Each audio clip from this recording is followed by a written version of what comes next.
Commander Zexhar had seen death in 1,000 different forms across the galaxy. The Krillian war machines that could vaporize entire cities, the void hunters who consumed planets for breakfast, the crystalline beings of Zerion Prime who turned living flesh into stone with a single touch. In his 300 years as a mercenary commander, fear had become a distant memory, buried under layers of scars and victories. But now, standing on the bridge of his flagship Crimson Talon, watching the primitive blue planet called Earth grow larger on the view screen, something cold crawled up his spine. His forearms trembled slightly as he gripped the command rail, his reptilian features twisted in confusion. This made no sense. Earth was nothing special. A backwater world in an unremarkable system, populated by a species that had barely figured out faster than light travel. The humans had been in space for less than 2 centuries. They were infants compared to the ancient civilizations he had fought. "Sir," his second-in-command, Lieutenant Veltar, approached with careful steps. The insectoid officer's compound eyes reflected the blue glow of Earth. "The human delegation is requesting permission to board." "Should we deny them?" Zexhar's throat went dry. The very thought of being in the same room as humans made his heart race. "How many?" "3, sir. All unarmed as requested, 3 humans. Just 3 members of a species that should be nothing more than curious primitives." Yet Zexhar found himself backing away from the view screen, his claws scraping against the metal deck. What was wrong with him? He had commanded fleets against the Draconian Empire. He had personally dueled the War Prince of Altair 7 and lived to tell about it. He was Zexhar the Destroyer, the Iron Claw, the nightmare of a dozen worlds. So why did the thought of meeting 3 unarmed humans terrify him? The fear had started 6 months ago when the Galactic Council first mentioned humanity. Zexhar had been hired to investigate reports of unusual military activity in the Sol system. It should have been a simple reconnaissance mission. Observe the humans, assess their threat level, report back. Standard procedure for any emerging species. But the moment he had entered human space, something fundamental had changed inside him. His usually steady nerves began to fray. His appetite vanished. Sleep became impossible. The closer his fleet got to Earth, the worse it became. His crew noticed his strange behavior, but Zexhar couldn't explain it.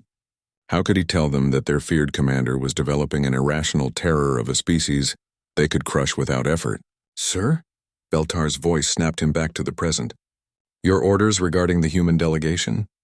Zexhar forced himself to stand straight, drawing on centuries of military discipline. He had faced the burning legions of Korath. He had walked through the nightmare fields of Sixtor. He would not be defeated by 3 humans in a conference room. "Allow them to board," he said, his voice only slightly hoarse. "Escort them to conference room 7, full security detail." "Sir, is that necessary?" "They're just humans, just humans. If only it were that simple." Zexhar had studied their history during the long journey to Earth. Humans had spent most of their existence killing each other with remarkable creativity and efficiency.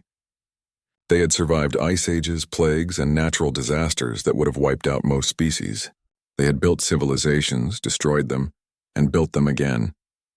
All in the span of a few thousand years. But it wasn't their history that frightened him. It was something else, something he couldn't name. A feeling that crawled through his mind whenever he thought about them. As if they carried some invisible predator's mark that triggered every survival instinct he possessed. 20 minutes later, Zexhar stood outside conference room 7, his full dress uniform perfectly arranged, his ceremonial weapons polished to a mirror shine.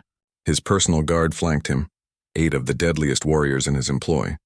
They had cut their way through the elite forces of 100 worlds. Surely they could handle 3 humans. The door slid open with a soft hiss.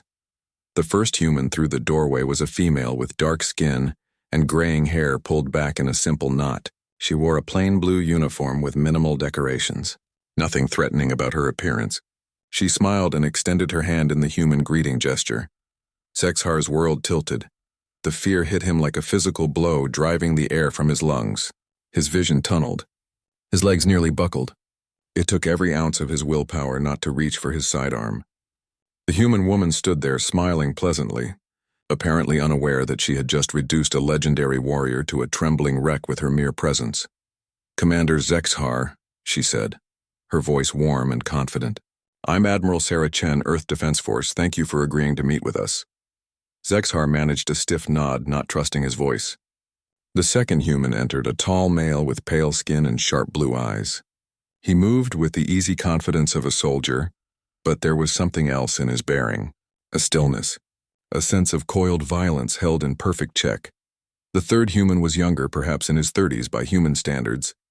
He carried a datapad and had the look of a scientist or diplomat. Harmless enough except for his eyes. They were the darkest brown Zexhar had ever seen, and they seemed to look right through him, as if cataloging every weakness, every fear, every secret shame. Gentlemen, Admiral Chen gestured to her companions. Commander Marcus Webb, our military liaison, and Dr. James Harrison, our xenobiology specialist. The humans took their seats across from Zexhar and his officers. The conference room suddenly felt much smaller. Zexhar lowered himself into his chair, grateful for the support. His hands shook as he reached for his water glass. Commander, Admiral Chen began, we understand you've been observing our system for several weeks. We're curious about your intentions. Zexhar opened his mouth to deliver his prepared response about routine galactic survey procedures. Instead, what came out was, "What are you?" The question surprised even him. Admiral Chen raised an eyebrow. "I'm sorry?" "Your species," Zexhar said, his voice gaining strength as his confusion overrode his fear. "I've fought across the galaxy. I've seen horrors that would break most minds. But you humans..." He trailed off, unable to find the words. Commander Webb leaned forward slightly. "You're afraid of us. It wasn't a question." Zexhar stared at the human, seeing something predatory flicker behind those blue eyes. Not the obvious threat of a Krillian war beast or the alien malevolence of a void hunter, something far more subtle and infinitely more dangerous. "Yes," Zexhar admitted, the word falling from his lips like a stone. "And I don't know why." Dr. Harrison's dark eyes lit up with genuine interest. Fear without obvious cause is fascinating from a biological perspective. "Tell me, Commander, when did this feeling first manifest?" Zexhar found himself answering despite every instinct screaming at him to remain silent. There was something about the human's voice, calm and clinical, that made honesty feel like the only option. 6 months ago. The moment we entered your solar system. "Interesting." Dr. Harrison made a note on his datapad. "And you've experienced combat stress before?" "I've commanded armies for 3 centuries, Zexhar replied, his pride stinging. "I don't experience combat stress." Admiral Chen studied him with those unsettlingly intelligent human eyes. "Commander, if I may ask, what's the most dangerous enemy you've ever faced?" Without hesitation, Zexhar answered, "The Krillian hive mind. Billions of biomechanical warriors connected to a single consciousness. They conquered half the Andromeda spiral before we stopped them."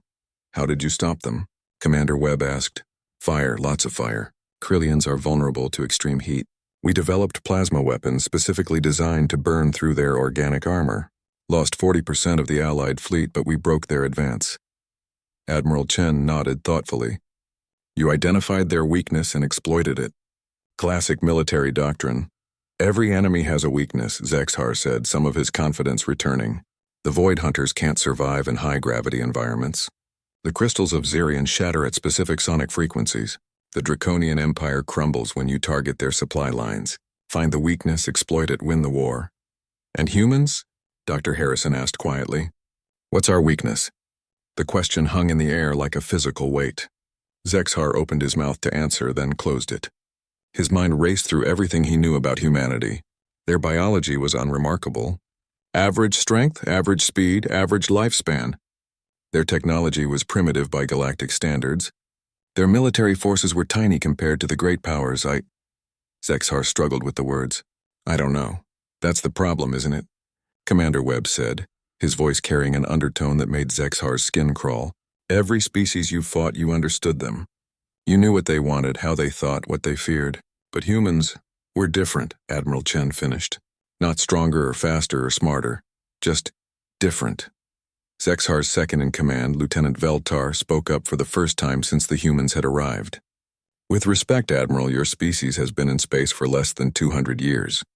You've had no major military campaigns, no significant territorial expansions. Your threat assessment should be minimal." Dr. Harrison smiled, and the expression sent ice through Zexhar's veins. It wasn't malicious or threatening. It was the smile of someone who knew a secret that would change everything. "Lieutenant, may I ask you something?" Dr. Harrison said. "In your observations of human space, have you detected any evidence of internal conflict?" "No," Veltar replied confidently. "Your species appears to have achieved unprecedented unity. No wars, no major disputes between your various nation-states. Quite remarkable, actually." "How do you think we achieved that unity?" Admiral Chen asked. The question seemed innocent enough, but Zexar felt his fear spike.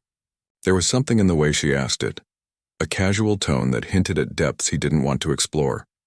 "Presumably through diplomatic means," Veltar answered. "Advanced social structures, shared goals." Commander Webb laughed, a sound that was somehow worse than any battle cry Zexar had ever heard. "Diplomacy. That's cute." "Commander."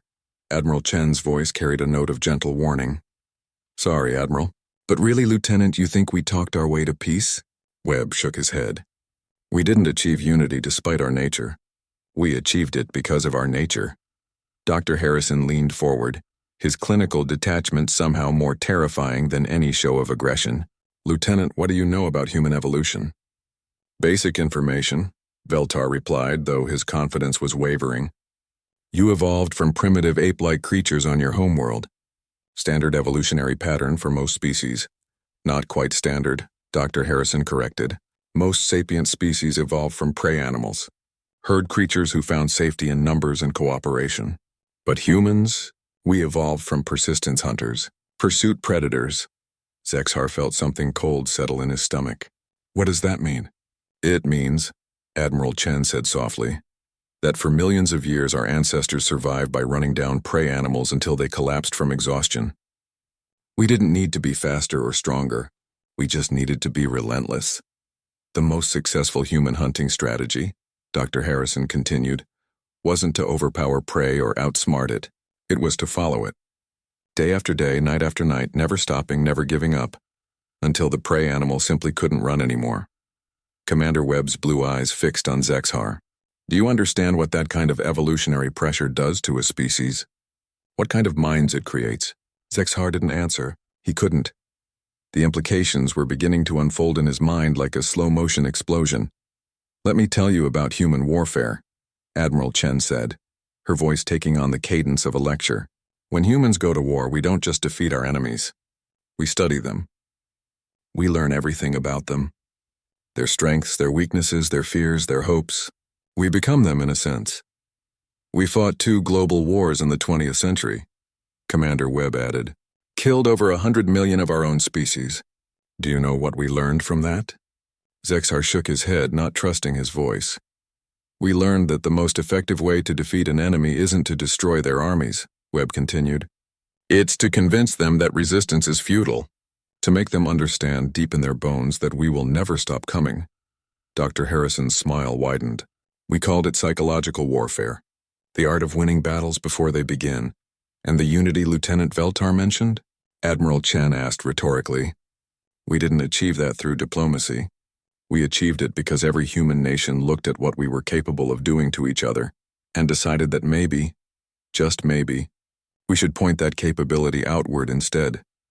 The conference room fell silent except for the soft hum of the ship's systems. Zexar could hear his own heart's beating, could feel sweat beginning to form under his scales. The humans sat there perfectly calm, perfectly patient, watching him process the horror of what they had just revealed. They weren't just another species. They were something new in the galaxy, something that every prey instinct in his evolutionary history was screaming at him to run from. And they had been studying him for 6 months. "Commander," Admiral Chen said gently, "would you like to know why you're really afraid of us?" Zexar wanted to say no. Every fiber of his being screamed at him to stand up, leave the room, and order his fleet to jump to hyperspace immediately. But he couldn't move. The human's calm confidence held him in place like invisible chains. "Yes," he whispered. Dr. Harrison activated his datapad, and a holographic display materialized above the conference table. It showed a complex biological diagram that Zexar didn't recognize at first. Then his blood went cold. It was a detailed anatomical chart of his own species. "We've been studying you too, Commander," Dr. Harrison said with that same clinical detachment. "Not just your ships or your technology. You, Your biology, your psychology, your evolutionary history. The diagram rotated slowly, highlighting different systems. Nervous system, endocrine system, brain structure, all rendered in perfect detail. The Zexathari evolved from pack hunters on a world with multiple apex predators, Admiral Chen explained. Your species developed exceptional situational awareness as a survival mechanism. You can sense danger from sources that other species would never notice. Commander Webb leaned back in his chair, completely relaxed. Your subconscious mind is picking up on something about us that your conscious mind can't identify. Something that triggers every predator alarm your species has developed over millions of years. But we're not predators, Zexhar protested weakly.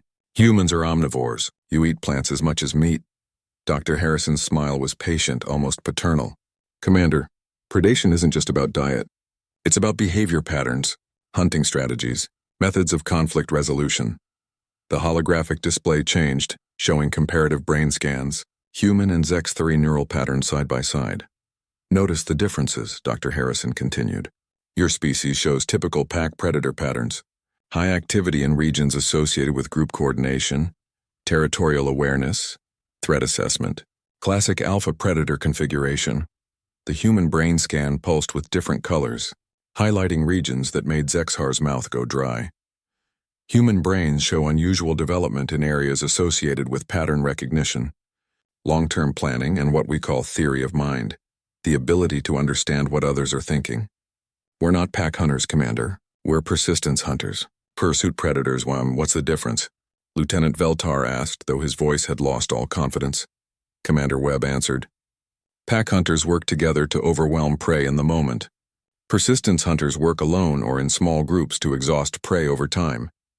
We don't need to be stronger or faster. We just need to be smarter and more patient.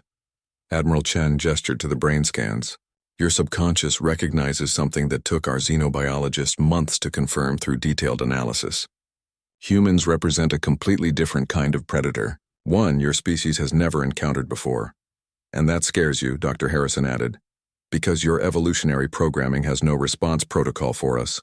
Every threat your ancestors faced, they either fought or fled from. But humans, we don't fight like normal predators.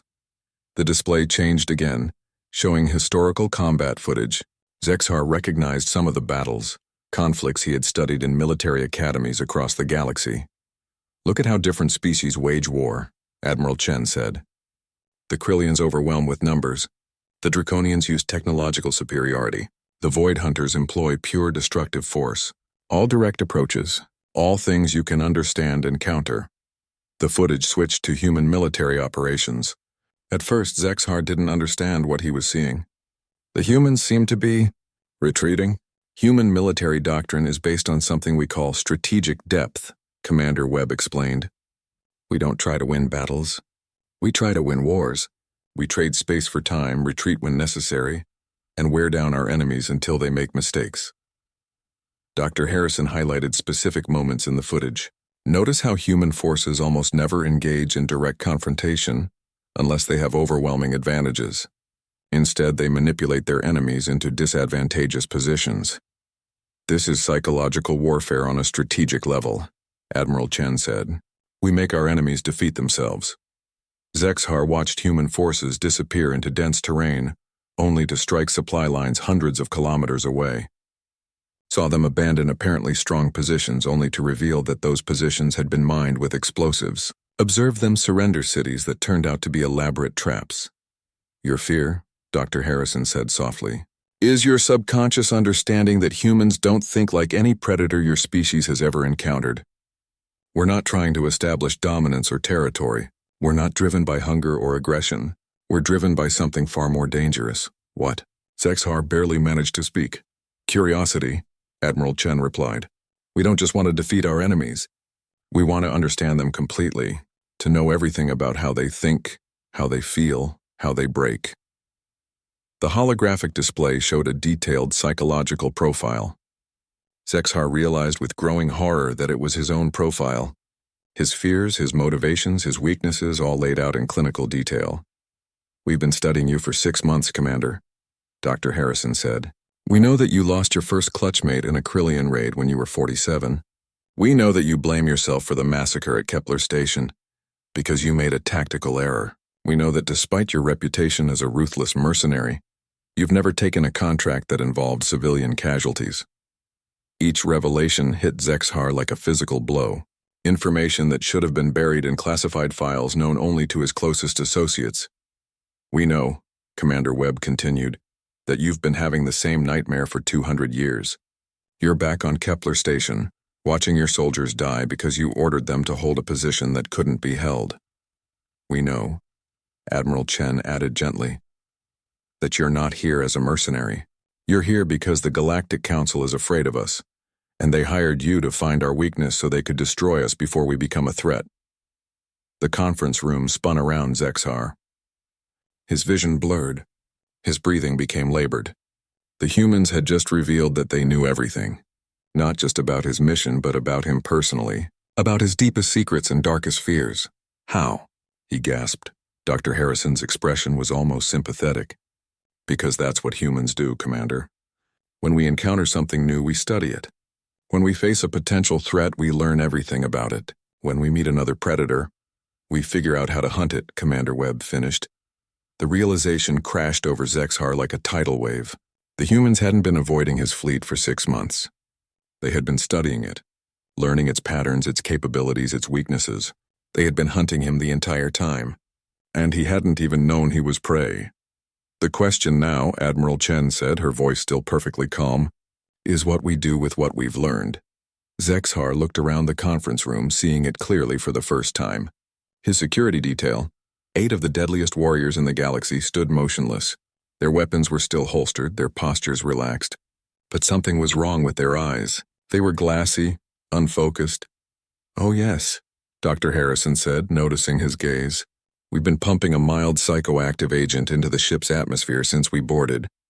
Nothing harmful, just something to make your guards a bit more compliant." Zexhar tried to stand, but his legs wouldn't obey him. The fear had paralyzed him completely. "Relax, Commander," Admiral Chen said. "We're not here to hurt you. We're here to make you an offer." The word offer hung in the air like a lifeline thrown to a drowning man. Zexhar grasped for it desperately, even though every instinct told him it would be a trap. "What kind of offer?" he managed to ask. Admiral Chen stood and walked to the viewport, her movements casual but purposeful. Earth hung in the starfield beyond, blue and white and deceptively peaceful. "Tell me, Commander, what do you think will happen when you report back to the Galactic Council?" Zexhar's mind raced. His original mission had been simple reconnaissance. Assess the human threat level and report back. But what could he possibly tell them? That humanity represented a completely new kind of predator? That they had spent 6 months studying his every move without him knowing? That they had identified his personal psychological profile down to his childhood traumas? "They'll want to know if humans pose a threat," he said carefully. "And what will you tell them?" Commander Webb asked. The question was a trap, and Zexhar knew it. If he said humans were harmless, he would be lying. If he said they were dangerous, the Council would authorize a preemptive strike. Either way, people would die. "I don't know," he admitted. Dr. Harrison made another note on his datapad. "Uncertainty. Interesting. In your 3 centuries of military service, have you ever filed an inconclusive threat assessment?" "Never. Because you've never encountered a species like us before," Admiral Chen said, turning back from the viewport. "Every other species you've studied fits into neat categories. Aggressive expansionist, passive traitor, technological isolationist. Simple labels for simple behaviors. But humans don't fit any category," Commander Webb continued. "We're not expansionist, but we're not isolationist either. We're not aggressive, but we're definitely not passive. We're something new." The holographic display shifted again, showing a galactic map. Hundreds of species territories were marked in different colors. Human space was a tiny blue dot in an unremarkable corner of the galaxy. "Look at this map," Dr. Harrison said. "Every major species controls vast territories.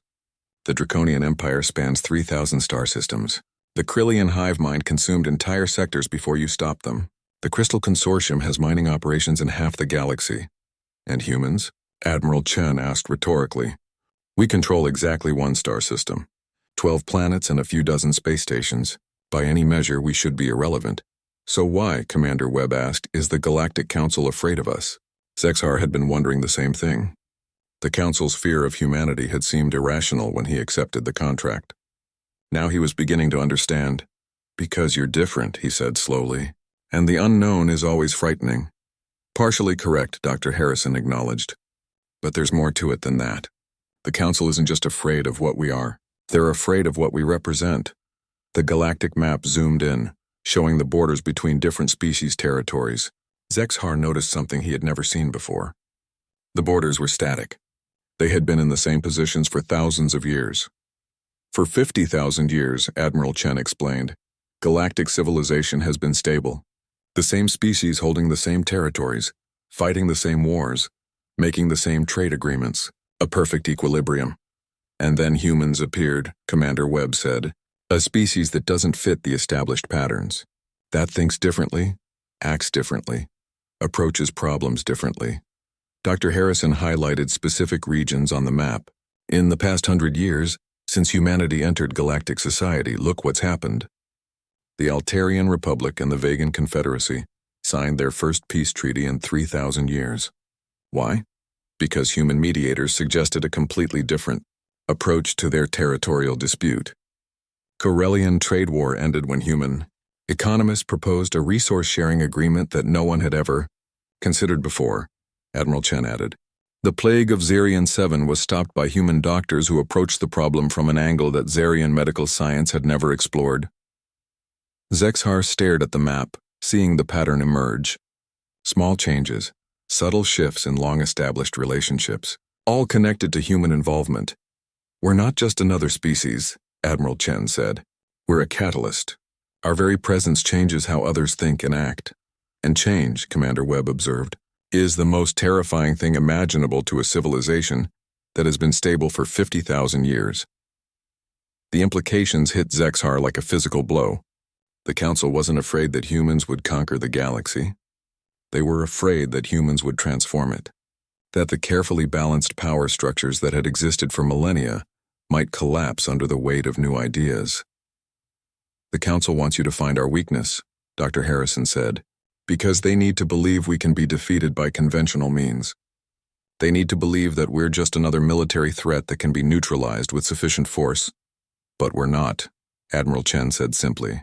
We're something much more dangerous than a military threat. We're a paradigm shift. Zexar felt a strange mixture of terror and fascination. Everything he thought he knew about galactic politics was crumbling around him. The humans weren't just another species to be catalogued and assessed. They were a fundamental change in the nature of civilization itself. What's your offer? He asked. Admiral Chen smiled, and for the first time since meeting her, Zexar didn't feel afraid. The expression was warm, genuine, almost maternal. Join us, she said simply. I'm sorry? Join us, Commander Webb repeated. Not as a human, obviously. As an ally, a partner. Someone who understands what we're trying to accomplish. Dr. Harrison leaned forward, his clinical detachment replaced by something that looked almost like excitement. Commander, in your 3 centuries of military service, how many conflicts have you fought that actually solved anything? The question caught Zexar off guard. He thought about the wars he had participated in, the victories he had achieved, the enemies he had defeated, and realized with growing unease that Dr. Harrison was right. None of them had actually solved anything. The Krillian hive mind had been stopped, but the underlying causes of their expansion were never addressed. The Draconian Empire had been contained, but their territorial ambitions remained unchanged. Every victory had been temporary. We're offering you something different, Admiral Chen said, the chance to be part of something that might actually make a difference. Not just another war, not just another conquest, but a fundamental change in how species relate to each other. Think about it, Commander Webb added. Instead of fighting the same wars over and over again, what if we could convince species to solve their problems in completely new ways? What if conflict became obsolete? Zexar's mind reeled. The idea was so alien to everything he had ever known that he could barely comprehend it. A galaxy without war? Without the eternal cycle of aggression and retaliation that had defined civilized space for thousands of years? It's impossible, he said. But even as he spoke the words, he found himself wanting to believe. Is it? Dr. Harrison asked. Or is it just something that no one has ever tried before? The humans watched him process this impossible offer. Their patience was almost supernatural.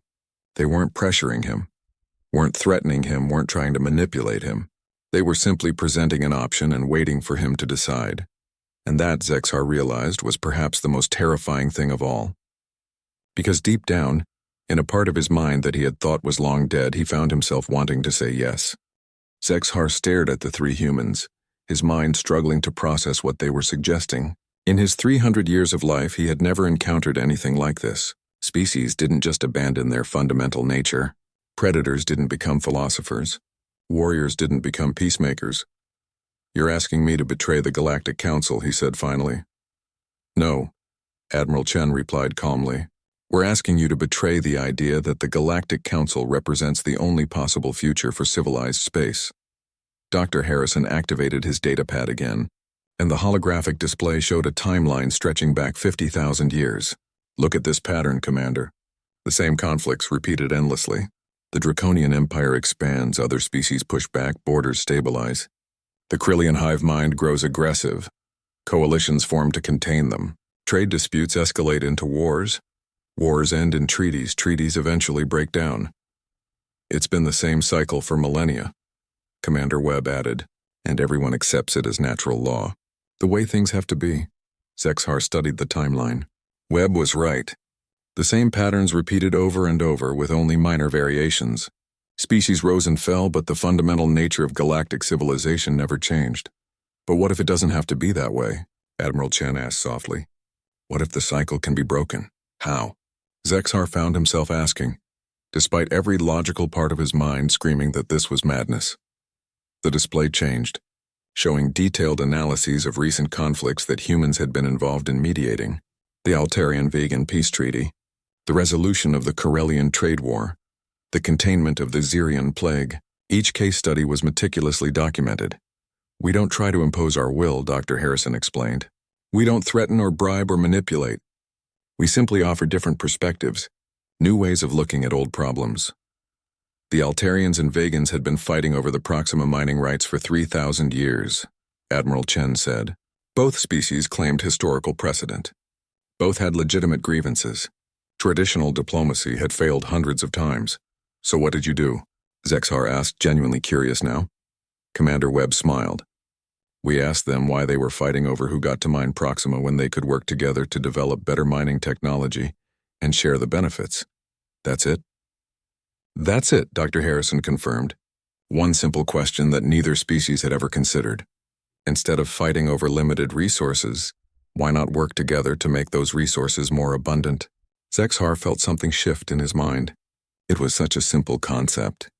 Yet it had never occurred to him. In all his centuries of military service, conflict had always been framed in terms of winning and losing. The idea that both sides could win simultaneously was revolutionary. The Corellian trade war was similar, Admiral Chen continued. Two species fighting over access to rare elements needed for their technology. Traditional solutions involved territorial concessions, trade quotas, military blockades, all zero-sum games. Human economists suggested something different, Commander Webb said. Instead of fighting over existing supplies, why not invest in research to find alternative materials or develop more efficient usage methods? Both species ended up wealthier than they would have been if either had won the war, Dr. Harrison added. It took them 6 months to realize that cooperation was more profitable than conflict. The holographic display showed economic projections, resource allocation charts, technological development timelines, all demonstrating that collaborative approaches yielded better results than competitive ones. "This is what we do," Admiral Chen said. "We don't conquer species. We don't impose our values or our government or our way of life. We simply offer alternative perspectives, new ways of thinking about old problems." Zexar felt his worldview crumbling around him. Everything he had believed about the nature of conflict, about the necessity of competition, about the fundamental reality of galactic civilization, was being challenged by simple questions and obvious alternatives that somehow no one had ever considered. "Why haven't other species thought of these solutions?" he asked. "Because they're trapped in the same patterns of thinking that have dominated galactic civilization for 50,000 years, Dr. Harrison replied. "When you've been solving problems the same way for millennia, it becomes impossible to imagine alternatives. Humans don't have that limitation," Commander Webb added. We're newcomers. We don't have 50,000 years of established precedent telling us how things have to be done. Admiral Chen walked back to the viewport, gazing out at Earth. We see the galaxy with fresh eyes, and what we see is tremendous potential being wasted on pointless conflicts. The Galactic Council understands this, Dr. Harrison said quietly. They know that our perspective is fundamentally disruptive to the established order. That's why they're afraid of us. They hired you to find our weakness because they need to believe that we can be stopped, Commander Webb continued. Because if we can't be stopped, if our ideas continue to spread, then everything they've built will eventually change. Zexhar looked around the conference room, seeing his security detail still standing motionless with their glassy eyes. The psychoactive agent was still affecting them, but he realized now that it wasn't really necessary. The humans could have overcome his guards through dozens of different methods. They had chosen the most humane option. What happens to my crew? He asked. Nothing, Admiral Chen said immediately. They go home safely with whatever story you choose to tell. We're not interested in hurting anyone, Commander. We never were. And if I refuse your offer? Dr. Harrison shrugged. Then you refuse. We'll respect your decision. You can report back to the Council that humans pose no immediate military threat, which is true. What you choose to tell them about our long-term impact on galactic civilization is up to you. The casual acceptance of potential rejection was somehow more convincing than any threat could have been. The humans genuinely didn't seem to care whether he joined them or not. They were confident that their ideas would spread regardless. Why me? Zexhar asked. Why make this offer to a mercenary commander? I'm not a diplomat or a politician. I'm a soldier. Because soldiers understand consequences better than anyone else, Admiral Chen replied. You've seen what war actually costs. Not just in resources or territory, but in lives, in suffering, in the endless cycle of retribution that keeps species locked in conflict for thousands of years. And because, Commander Webb added, if we can convince someone like you that there's a better way, then we can convince anyone. Zexhar closed his eyes, trying to process everything he had learned. The humans weren't offering him wealth or power or military victory. They were offering him something far more valuable and far more dangerous. Hope. Hope that the galaxy could be different. That the endless wars could end. That the cycle of aggression and retaliation that had defined his entire life could be broken. It was the most terrifying thing he had ever contemplated. I need time to think, he said finally. Of course, Admiral Chen replied. Take all the time you need. We're not going anywhere. Dr. Harrison deactivated the holographic display. Commander, regardless of what you decide, thank you for listening. Most species wouldn't have gotten this far. What do you mean? The fear you felt when you first encountered us, Dr. Harrison explained. Most species would have acted on that fear immediately. Attacked first and asked questions later. But you didn't. You chose to try to understand us instead. That tells us something important about you, Commander Webb added. About your character. About your potential. Zexhar stood on shaking legs, his security detail finally beginning to stir as the psychoactive agent wore off.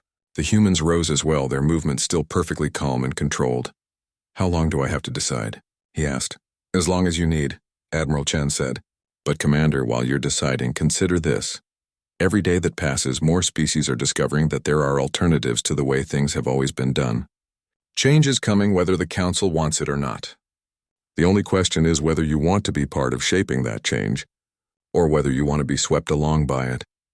The humans filed out of the conference room as quietly as they had entered, leaving Zexhar alone with his thoughts and his terrified security detail.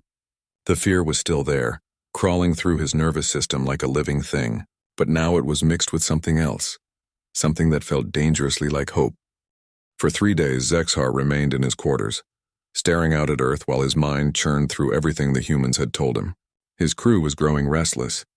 Lieutenant Veltar had requested permission to depart the system twice, both times being told to wait. The ship's doctor had offered to prescribe sedatives for what he diplomatically called mission stress. But Zexhar couldn't explain that his stress wasn't from the mission. It was from the possibility of abandoning everything he had ever believed about the nature of existence itself. On the 4th day, he made his decision. Lieutenant Veltar, prepare a secure transmission to Galactic Council Command, he ordered. standing on the bridge with his full dress uniform perfectly arranged. Yes, sir. Standard encryption? Maximum security protocols. This message is for the High Council only. Veltar's compound eyes flickered with curiosity, but he complied without question. Within minutes, the communication array was ready. Council command. This is Commander Zexhar reporting on Project Observation, he began, using the official code name for his reconnaissance mission. I have completed my assessment of the human threat level. A pause, then the familiar voice of Councillor Vexthran, the draconian representative who had hired him. Proceed, Commander. Zexhar took a breath. This was the moment. Everything that came next would depend on what he said in the next few minutes. Humans represent no immediate military threat to galactic civilization, he said, choosing his words carefully. Their technology is primitive, their military forces are minimal, and their territorial ambitions appear to be limited to their home system. Excellent news, Vexthran replied. Your full report will be transmitted within the hour, Zexhar said. However, I must note that while humans pose no military threat, their cultural impact may require ongoing observation, a longer pause. Explain. They have unusual approaches to conflict resolution, novel perspectives on resource allocation. Their integration into galactic society may produce unexpected changes in established diplomatic patterns. It was the most diplomatic way he could think of to say that humans were going to turn everything upside down. Are you recommending continued surveillance? Vexthran asked. I am recommending, Zexhar said slowly, that the Council consider establishing formal diplomatic relations with humanity.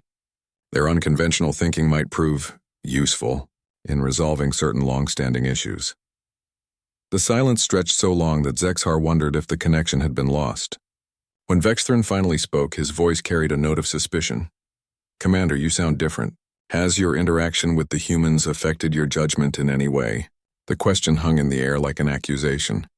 Zexhar realized that this was the test. The Council was already suspicious of anyone who spent too much time around humans. If he seemed too sympathetic, too changed, they would dismiss his report and possibly send someone else to verify his findings. The humans are strange, he admitted, letting genuine confusion color his voice. Their thought patterns are unlike anything I've encountered. It's unsettling, but that strangeness might be turned to our advantage. In what way? If their unconventional perspectives can be properly guided, they might provide solutions to problems that have resisted traditional approaches. The Zerion plague, for instance, or the ongoing resource disputes in the Outer Rim. Zexhar held his breath. He was walking a tightrope, trying to present humanity as useful without seeming too enthusiastic about their potential. Interesting, Vexthran said finally. Your full report will be reviewed by the Council within 72 hours. You are ordered to return to Council space immediately. Understood. Zexhar out. The transmission ended, leaving Zexhar alone with his choice. He had bought humanity time. Not much, perhaps, but enough for their ideas to spread a little further before the Council decided what to do about them. Sir, Veltar approached cautiously. Your orders? Set course for Council space. Best possible speed. And the humans? Zexhar looked back at Earth one last time. The humans will be fine, Lieutenant. I suspect they always are. As the Crimson Talon prepared to jump to hyperspace, Zexhar felt something he hadn't experienced in centuries: uncertainty about his own future. The humans had offered him a choice, and he had made it. Not the obvious choice, not the safe choice, but the right choice. He had decided to stand with them even if they never knew it. The journey back to Council space took 2 weeks. During that time, Zexhar carefully crafted his report, balancing truth with diplomatic necessity. He documented humanity's technological limitations while downplaying their psychological sophistication. He described their peaceful nature while omitting their capacity for strategic thinking that made him feel like prey. Most importantly, he buried his recommendation for diplomatic engagement deep in the technical appendices, where only the most thorough readers would find it. When the Crimson Talon arrived at Council Station Alpha, Zexhar was immediately summoned to appear before the High Council. The massive chamber held representatives from all 12 founding species of galactic civilization. Beings of crystalline thought and gaseous intelligence, hive minds and individual consciousness, all united by 50,000 years of established precedent. Commander Zexhar, Counselor Vexthron's voice echoed through the chamber. Present your findings. Zexhar stepped forward, his uniform impeccable, his bearing confident. To anyone watching, he appeared to be the same legendary mercenary commander who had departed for human space 6 months earlier. Honored counselors, he began, I have spent 6 months observing the species known as humanity. My conclusion is that they represent a minor curiosity rather than a significant threat. He activated his presentation, showing carefully selected data that supported his assessment. Human population numbers, military capabilities, technological development, all accurate, all minimizing their true potential. Their thought patterns are erratic and difficult to predict, he continued, but this appears to be a function of evolutionary immaturity rather than sophisticated planning. They show no evidence of expansionist ambitions beyond their home system. Counselor Ethos of the Crystal Consortium spoke next. Your report mentions unusual diplomatic success in mediating conflicts. Explain. This was the dangerous part. Zexhar had to acknowledge human diplomatic achievements without revealing their true significance. Humans appear to approach problems from unexpected angles, he said carefully. This sometimes produces novel solutions, but their methods are inconsistent and unreliable. They lack the systematic approach that characterizes mature civilizations. Are you recommending any specific action regarding humanity?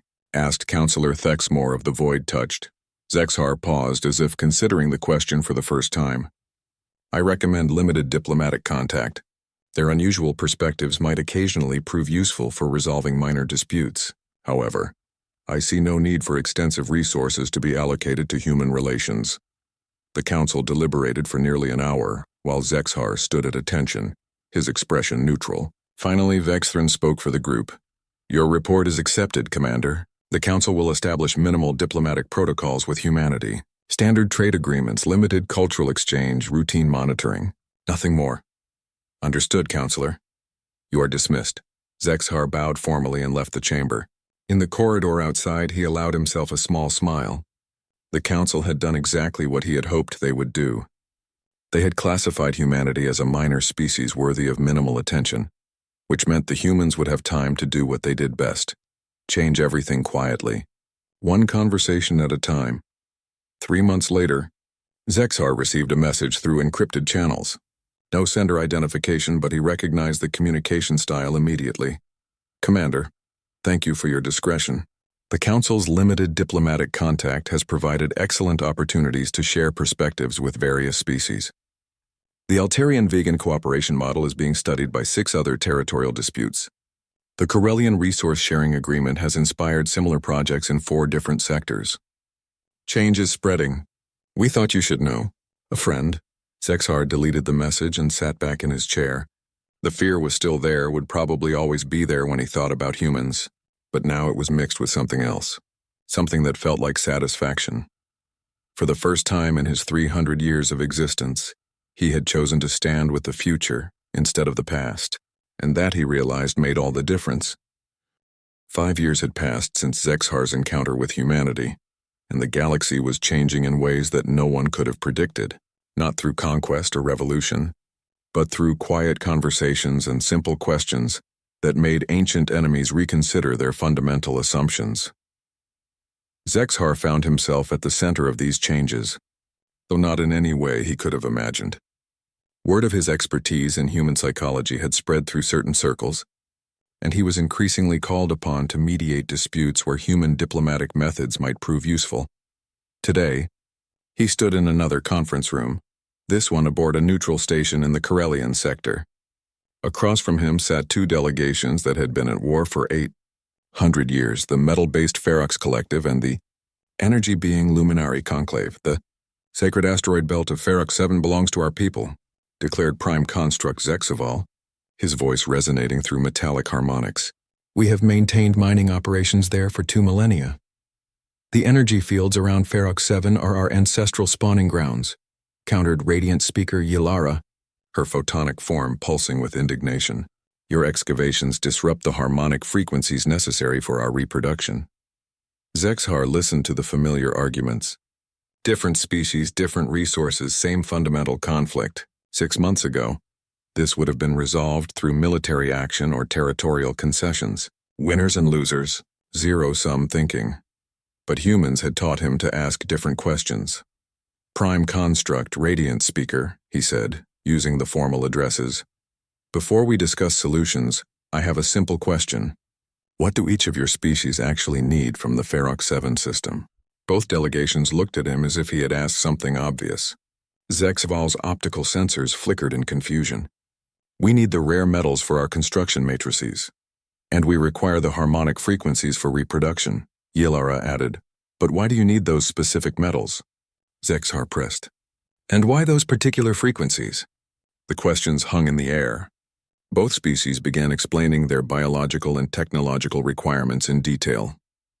As they spoke, Zexhar listened not for justifications of their territorial claims, but for underlying needs that might be met in completely different ways. After an hour of technical explanations, he held up a hand for silence. Prime Construct, your species requires rare metals to create quantum-stable construction matrices for your deep space habitats. Radiant Speaker, your people need specific harmonic frequencies to trigger reproductive cycles. Is this correct? Both delegates confirmed his understanding. Then I have another question, Zexhar continued. Has either species considered that your needs might actually be complementary, rather than conflicting? The confusion in the room was palpable. Zexhar activated a holographic display, showing the energy signature patterns that luminary reproduction generated. Radiant Speaker, when your people undergo reproductive cycles, you emit complex energy patterns into surrounding space. These patterns include harmonic frequencies that extend far beyond what you actually require for biological processes. He adjusted the display to show the Ferox mining operations. Prime Construct, your excavation methods use focused energy beams to extract metals from asteroid matrices. However, your current extraction efficiency is only 47% because the quantum resonance of the metals is unstable in normal space. Both delegates leaned forward, beginning to see where he was going. What if, Zexhar said, letting the question hang for a moment, the Luminari could conduct their reproductive cycles in the Ferox 7 system, using the energy fields they generate to stabilize the quantum resonance of the metals during extraction? Silence filled the conference room as both species processed the implications. The harmonic frequencies would actually improve our extraction efficiency, Zexval said slowly, and our reproductive success rates would increase in the presence of quantum-stable materials, Yilara added, her photonic form brightening with excitement. Instead of fighting over the Ferox 7 system, Zexhar concluded, you could share it. The Luminari get better reproductive outcomes. The Ferox get more efficient mining, and both species benefit more than either would alone.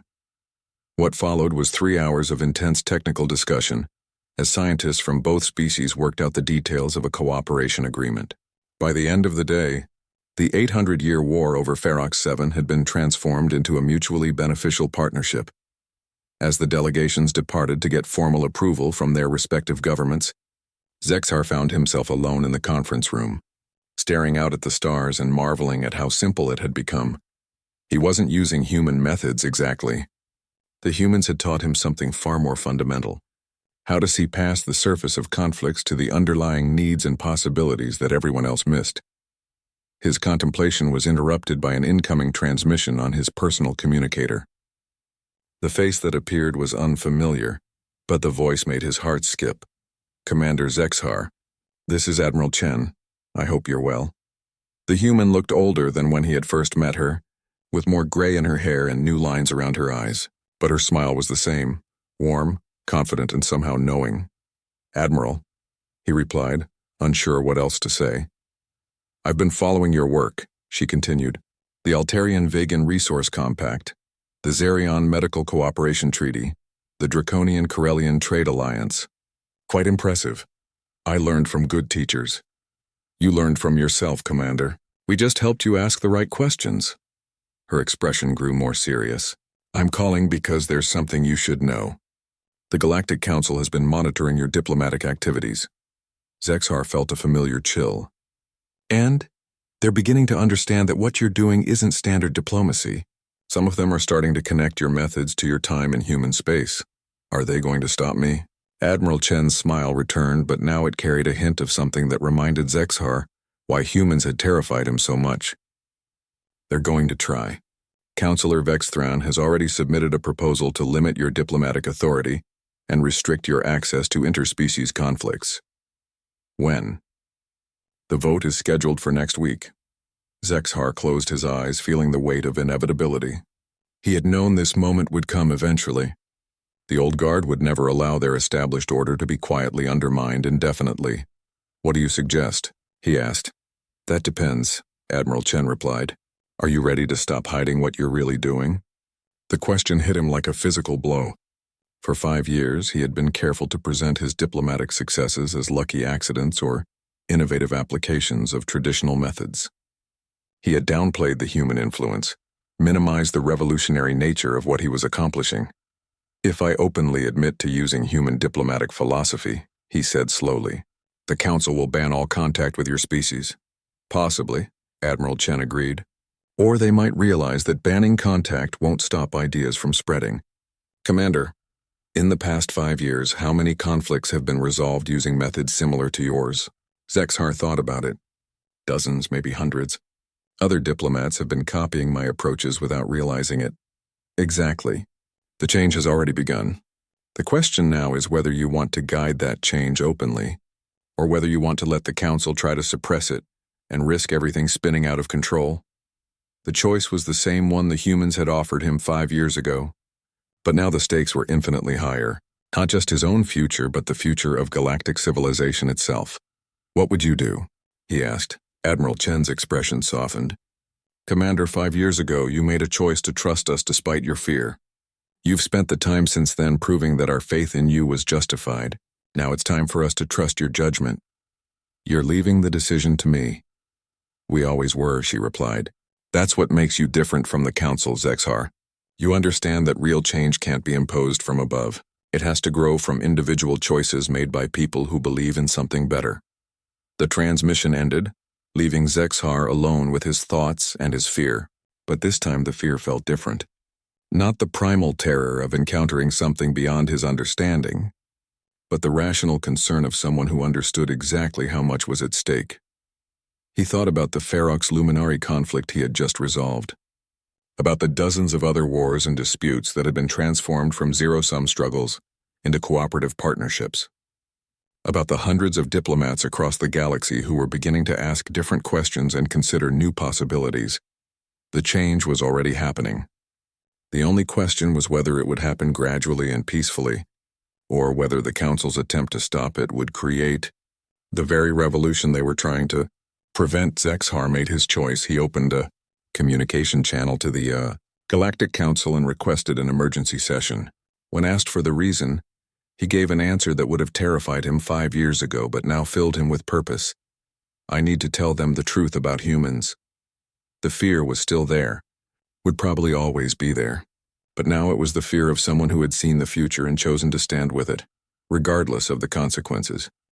And for the first time in his long life, Zexhar understood why humans weren't afraid of anything. When you stopped fighting change and started embracing it, fear became just another problem to solve. And humans, he had learned, were very good at solving problems.